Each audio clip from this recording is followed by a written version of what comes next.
Keski-Suomessa olette sydämellisesti tervetulleita 11 kerran järjestettävään Hollolan kansainväliseen kansantanssi- ja musiikkifestivaaliin. Tänä vuonna meillä on erikoisteemana lasten ja nuorten tanssit.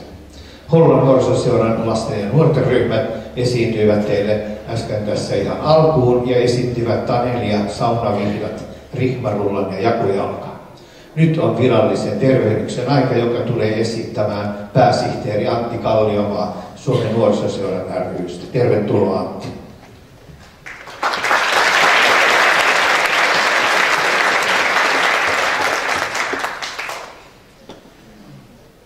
Oikein hyvää iltaa ja tervetuloa Hollo ja Martta-festivaaliin. Suomen nuorisoseurat on Suomen suurin ja merkittävin kulttuurisen lapsi- ja nuorisotyön toimija. Ja mitä on kulttuurinen lapsi- ja nuorisotyö, niin oikeastaan me äsken juuri näimme tässä lavalla, mitä se on. Se on tekemisen riemua, se on tanssia, teatteria ja sirkusta, se on yhdessä oppimista ja yhdessä kasvamista. Nuorisoseuraliike ei ole Suomen merkittävin sen takia, että meillä olisi hieno organisaatio tai muuta sellaista, vaan olemme Suomen merkittävin sen takia, että meillä on hienoja nuorisoseuroja ympäri Suomea. Ja Hollolan nuorisoseura on yksi hienompia esimerkkejä tästä. Ja itse asiassa tämä Hollo ja Martta-festivaali on myös loistava esimerkki siitä. Tämä festivaali on ainutlaatuinen menestystarina, joka syntyi, kun Hollolan nuorisoseura täytti 100 vuotta. Ja heillä oli 100-vuotisjuhlaviikko. Siitä lähti ajatus kansainvälisestä festivaalista, ja viime vuosien aikana tapahtuma on kasvanut kansainväliseksi festivaaliksi, jonka 10 konsertit ja iltamat tarjoavat tanssin ja musiikin iloa tuhansille osallistujille. Erityisen tästä festivaalista tekee 2 asiaa. Ensinnäkin tämä tapahtuma järjestetään pääosin vapaaehtoisvoimin ja ilman suuria festivaaliavustuksia.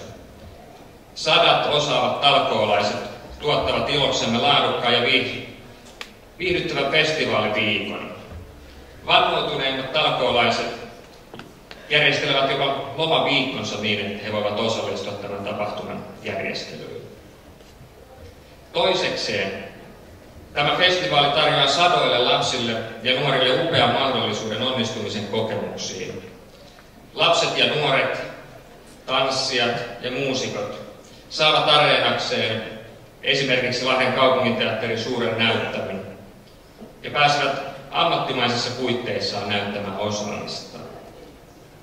Ja kansainvälisenä festivaalina tapahtuma mahdollistaa myös kulttuurien kohtaamisen ja avartaa näin sekä osallistujien että meidän yleisön maailmankuvaa.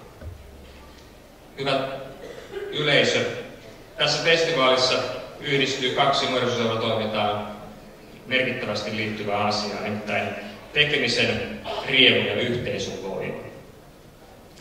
Tässä yhteydessä haluan kiittää teitä kaikkia, jotka olette osallistuneet tähän tapahtumaan nyt avajaistilaisuuteen ja jotka jatkossakin viikon aikana konsertteihin osallistutte. Haluan myös kiittää kaikkia festivaalin järjestäjiä ja erityisesti haluan nyt tässä tilanteessa nostaa esiin yhden taustavoiman, joka on mahdollistanut tämän festivaalin syntymisen ja on alusta asti ollut tätä tekemässä. Suomen nuorisoseurat myöntää huomion osoituksena ansioituneille järjestötoimijoille tunnustusmerkkejä ja ansiomerkkejä. Ja kultainen ansiomerkki myönnetään yleensä aivan erityisistä järjestöllisistä ansioista maakunnallisella tai valtakunnallisella tasolla, mikäli tämä henkilö on erittäin merkittävällä tavalla myönteisesti vaikuttanut koko järjestön toimintaan. Ja hyvä yleisö, meillä on täällä tänään yksi sellainen henkilö, jota Suomen nuorisoseurojen hallitus haluaa muistaa ja palkita. Suomen nuorisoseura antaa teille Aimo Hentinen kultaisen ansiomerkin tunnustukseksi ansiokkaasta toiminnasta ja nuorisoseuran järjestössä lokakuun 27. päivänä 2014 Suomen nuorisoseurojen puolesta Esko Ahonen puheenjohtaja, Antti Kalliomaa.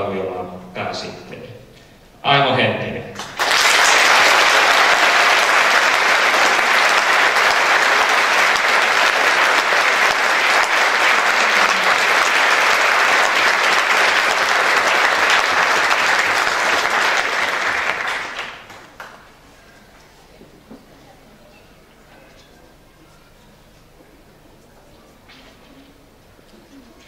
Kiitoksia Aimo. Annetaan vielä Raikulla kasvaa.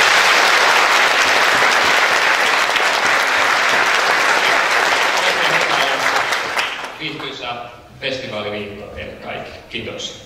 Kiitoksia.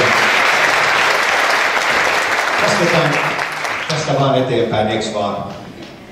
Tekevä mieli on eteenpäin. Kiitoksia tästä huomionosoituksesta. Olen suorastaan mykistynyt. Täytin minä tässä pari viikkoa sitten 60 ja nuoret aina pysyvät